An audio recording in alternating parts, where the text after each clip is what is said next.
สบายดีทุกคนพอกับช่องคอมมีลูกสาวนาคือเก่าเนาะกับแม่คอมเปิดคลิปขึ้นมากอะเอื้อยกับอ้ายทาง USA กะซัพพอร์ตอาหารการกินให้อีกแล้วทุกคนมื้อนี้มีซุปหน่อไม้เนาะซุปหน่อไม้นี่ก็กินไปแล้วทงหนึ่งยัง3เนาะมกปลาซิวนี่มกปลาซิวปลาธรรมศาสตร์บ้านเฮาเนาะเอื้อยเพิ่นซื้อให้2 4 6 8มกกินไปแล้ว2เหลือ6ส่วนตัวนี้แม่นมกอันนั้น มกปลานิ่นเนาะนี่มกปลานิ่น2 4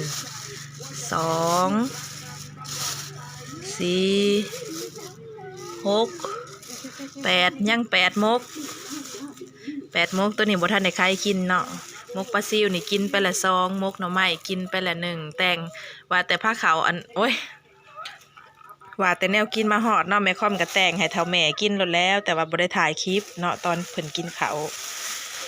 แลอันเอื้อยเพิ่นว่า ให้แม่ค่อมแบ่งไว้ให้เท่าแม่กินเนี่ยเด้อแล้วก็อัน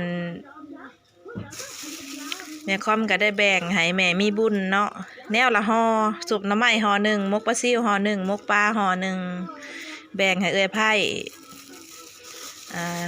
สู่ลูกสู่เต้าเพิ่นกินผากเมื่อน้ำแม่ตาเนาะแม่ตาเป็นคนเอาเครื่องมาส่งให้แต่เช้า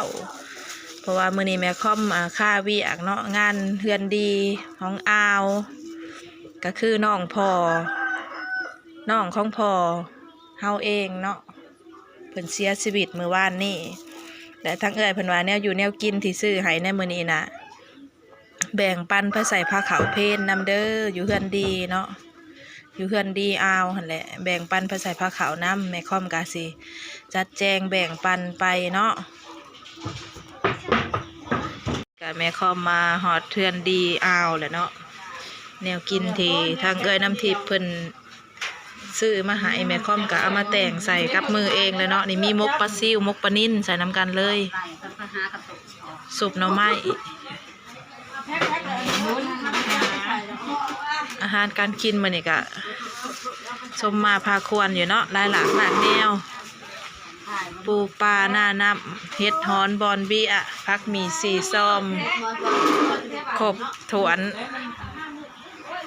ก็ขอบมกขอบใจหลายๆเด้อเลยนะทิพย์กับไอรูทาง USA ที่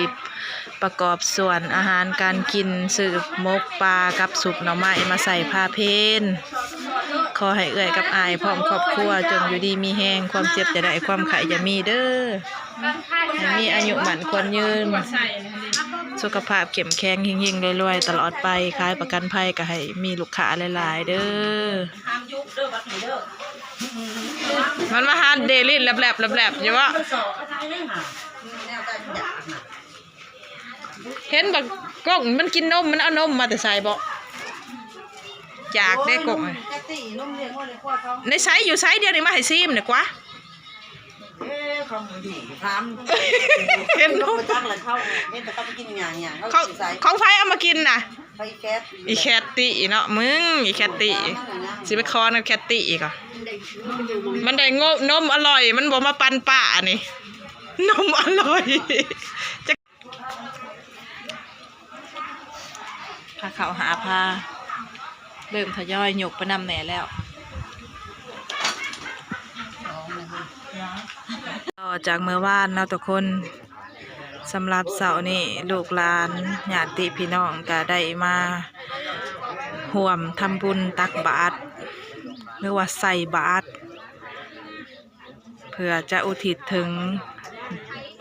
ดวงวิญญาณของอาวมุนเนาะที่เพิ่นจากไปในมื้อวันที่13 เดือน 12 2025ที่ผ่านมาเนาะทุกคน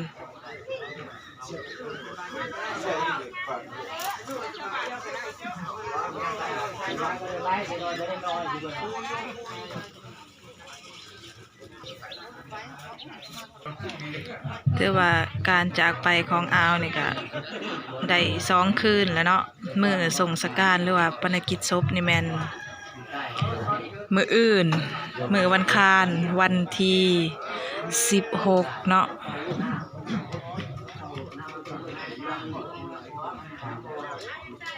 อ่าวมุนอยู่บ้านน้องซิโนเมืองไซผู้ทองแขวงสวรรณเขตเนาะซึ่งเป็นน้องของพ่อเฮาเองน้องคิงๆเลยแหละทุกคน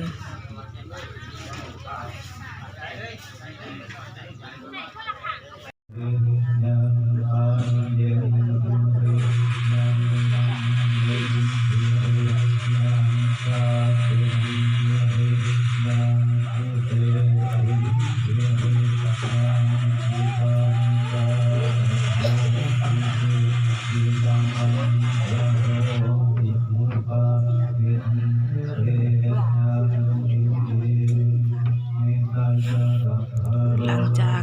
แล้วพิธีตักบาตรเนาะทุกคนก็เข้าสู่พิธีทางศาสนาตอนนี้ครูบาอาจารย์กำลังให้บุญให้พรสวดศพ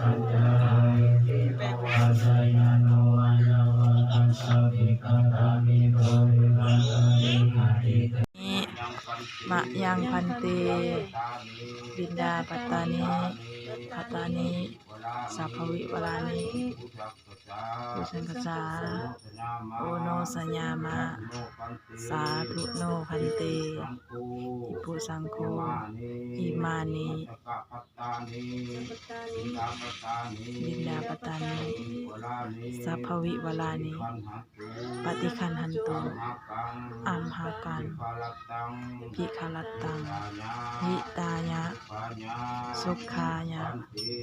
พันเตข้าแต่พระสงฆ์ผู้เจริญคณะทั้งหลายขอน้อมถวายเครื่องบิณฑบาตและภัตตาหาร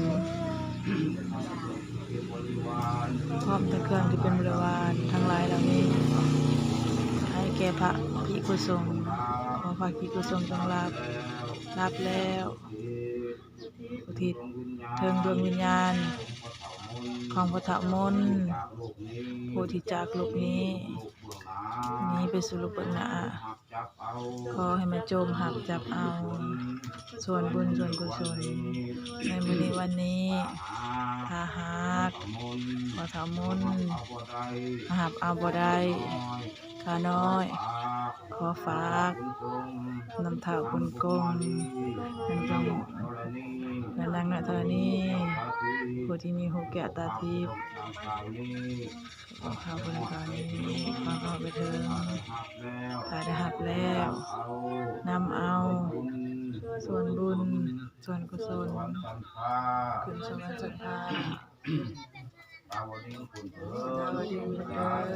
สาธุสาธุอนุโมทามิสาธุหับจับเอาเด้อเอาเอ้ย